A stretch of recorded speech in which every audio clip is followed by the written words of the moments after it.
Shalom, Kol Haloyim La, Yahweh Ba'Shem Yahweh Shai Ba'Shem Rechak Wadash. Double honors to the elders and the apostles of Great Millstone who rule well for teaching me this truth. Salutations to the hopeful elect. Alright, peace, love, and blessings. To the elect of the nation of Israel, which consists of the so-called Negroes, Latinos, and Native Americans. Alright, and I just want to make this video just real quick, because when I was on a plantation, it had popped up on my phone off of I think it was Opera News this time, and it was well, just as the title reads, it says 8-hour time restricted eating linked to a 91% higher risk of cardiovascular death. All right, and and I've been on this and Lord so help me, call it health journey, for just a couple months now. I want to say since the detox and things of that nature. I'm not going to go into every detail, every aspect and things of that nature, but I will say, before I got on this journey, I was being vain at first and stuff like that. And I saw, what that vanity was doing to my health. So, the Lord put the spirit on me to switch up. But, since the detox that I do have on, my page and things of that nature, like I really have been switching on my eating habits, through the spirit, because I've been feeling a lot better. I've been a lot more active, energetic. I've been posting pictures of herbs and supplements that I've been taking, with my meals, and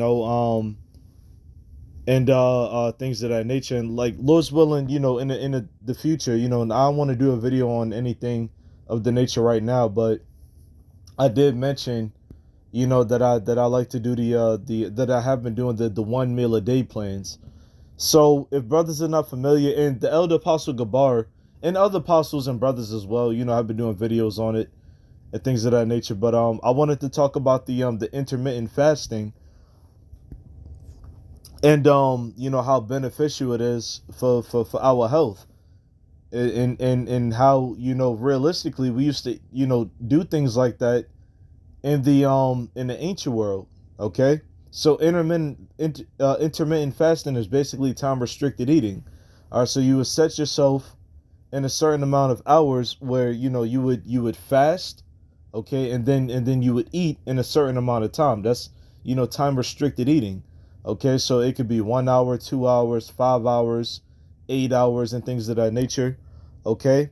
Now, in this article, because I got hot when I saw the article, because I've been doing this. I've been doing this intermittent fasting for a little while now. So the title reads 8-hour time restricted eating linked to a 91% higher risk of cardiovascular death. All right, and by the title alone, the reason why I got mad is because I've been watching so many videos on the benefits of fasting and intermittent fasting and 1 meal a day. I've been watching, a good amount of videos on those topics because, I'm interested in something. And it also aligns with the truth. Okay. Because the scriptures tell us to, take care of our bodies. Okay. The scriptures give a Levitical law. All right. Leviticus, the 11th chapter, we have a Levitical dietary law on how we need to be eating. All right, the things that we can and can't eat. All right, the scriptures also tell us that we are the temple of the Most High, so we have to show much regard to our temples, man. Okay, and fasting is a great way to take care of your temple. All right, fasting is a cure. Okay, so when I saw this title, the reason why I got hot is because, well, for one, it's not true. All right, or it's true to certain standards. I'll say it like that. It's true to certain standards. Okay, because it says 8-hour time restricted eating linked to a 91% higher risk of cardiovascular health. Okay, now in certain brothers and sisters, who follow intermittent fasting or 1 meal a day or 2 meals a day, how be it, okay, you should already know what I'm upset about. All right, because time has absolutely nothing to do with what you're consuming, with what you're putting in your body. The time has absolutely, nothing to do with that. Okay, so time and what you put in your body All right, let alone a cardiovascular health has absolutely nothing to do with each other. Okay, or they're correlated, but the time in the window of time in which you eat has nothing to do with what I'm saying, like what your body is going to produce later on, or what it's gonna be helped with later on, or what it's gonna be harmed from later on. Okay. So it says American Heart Association Epidemiology and Prevention Lifestyle and Cardiometabolic Health Scientific Sessions 2024, abstract P192. All right. This says the research authors have shared their full poster presentation. Oh, so let me just go ahead and get to the point. Research highlights. It says a study of over 20,000 adults found that those who follow an 8-hour time-restricted eating schedule, a type of intermittent fasting, had a 91% higher risk of death from cardiovascular disease. Okay?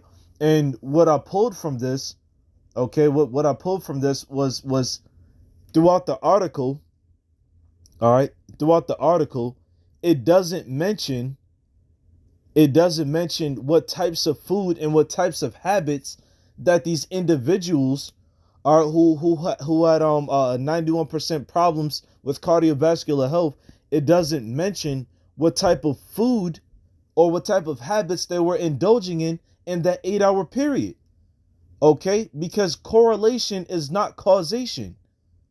Okay, as a matter of fact, let's look that up real quick.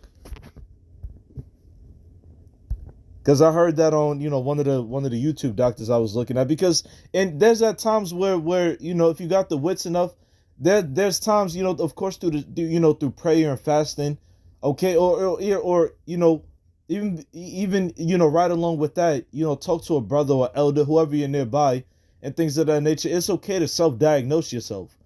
All right, so you could get an idea of what might be going on with you, and you can cure it with fasting and prayer, because fasting and prayer works. All right, but let's look at this expression, correlation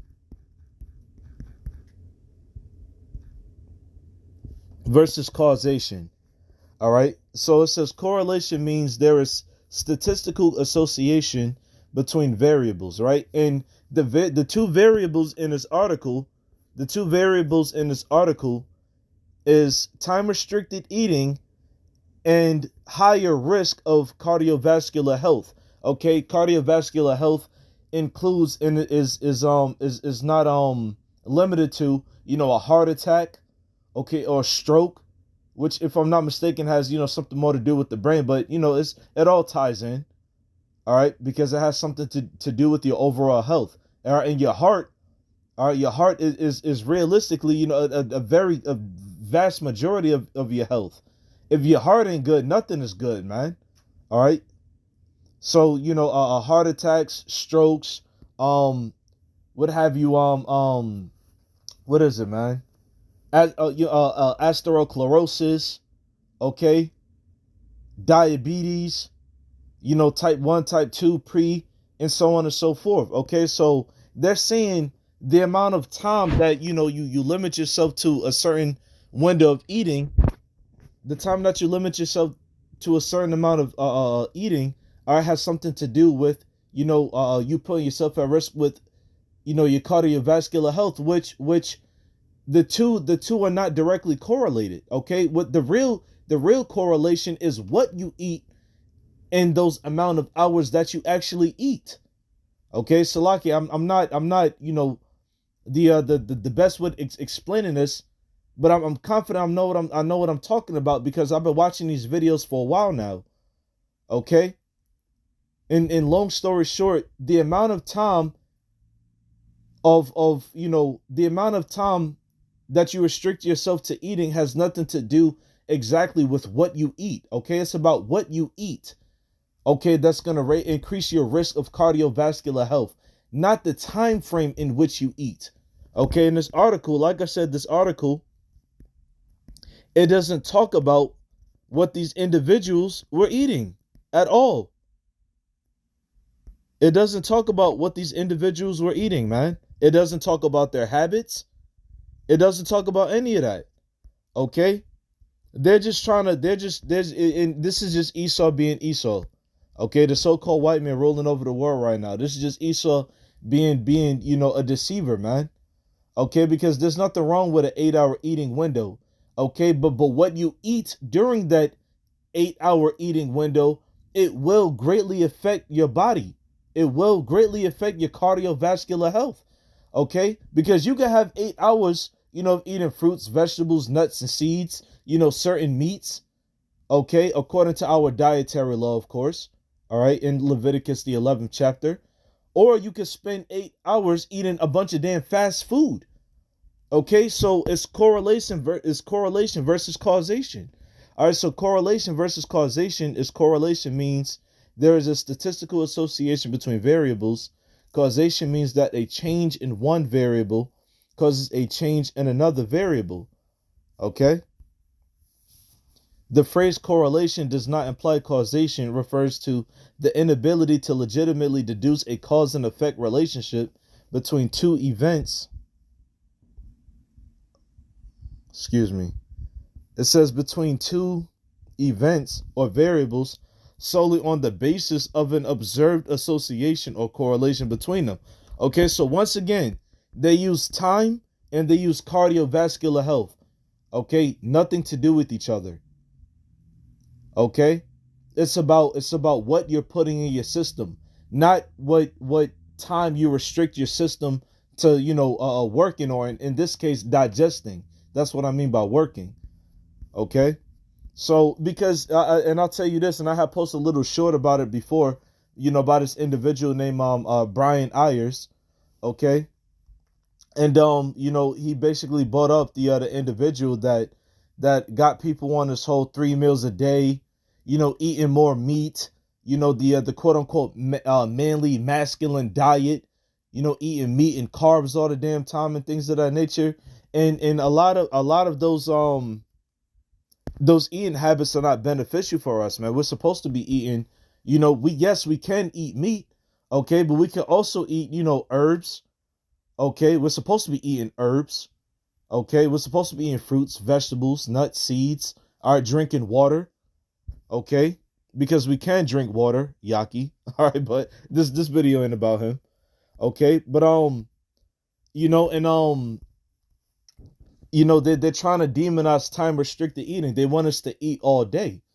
Okay, but when you limit yourself to a certain time in which you eat, that's good, man, because you're fasting in that time. And the scriptures heavily go into fasting.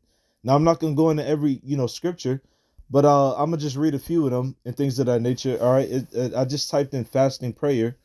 All right, and I want to get this in the book of Daniel chapter 9 verse 3. It says, "And I set my face unto the Lord God Yahweh to seek by prayer and supplications with fasting and sackcloth and ashes." Okay, the prophet Daniel Allah. Okay, he had visions, concerning the different kingdoms. That's where you get the beasts from. Okay, so the prophet Daniel. All right, he had supplication with the Lord, man. All right, and he was able to reach the Lord through fasting and prayer. All right, the book of Matthew 17-21. It says, "Howbeit this kind goeth not out, but by fasting and prayer, by prayer and fasting." Salakia, because back in the ancient world, okay, and during this particular time, you had certain demons that the disciples of Yahweh Shai, who the world calls Jesus Christ, they were trying to cast out, but they weren't able to. All right, because what you had different levels of demons, man. You had higher level demons or higher ranking demons, okay, and you also had lower ranking demons, okay. And Yahweh Shai was teaching the disciples that what through fasting and prayer, okay, and faith, all of those incorporated with faith, you would be able to remove those demons and things of that nature, man. All right, to make a long story short, all right, so you could type in fasting and prayer benefits, according to the Bible and things of that nature, which that's where it really boils down to. Yeah, fasting and prayer in a worldly sense, it does have great benefits as well, okay, but even more with a how much more with a spiritual sense along with it, man. Okay, fasting and prayer is very important. All right, which I stress both of those on my channels. All right, but I didn't want to make this video too long. Like I said, I would just, I got riled up by looking at the article, and like I said, just looking through the whole article. All right, it's not mentioning,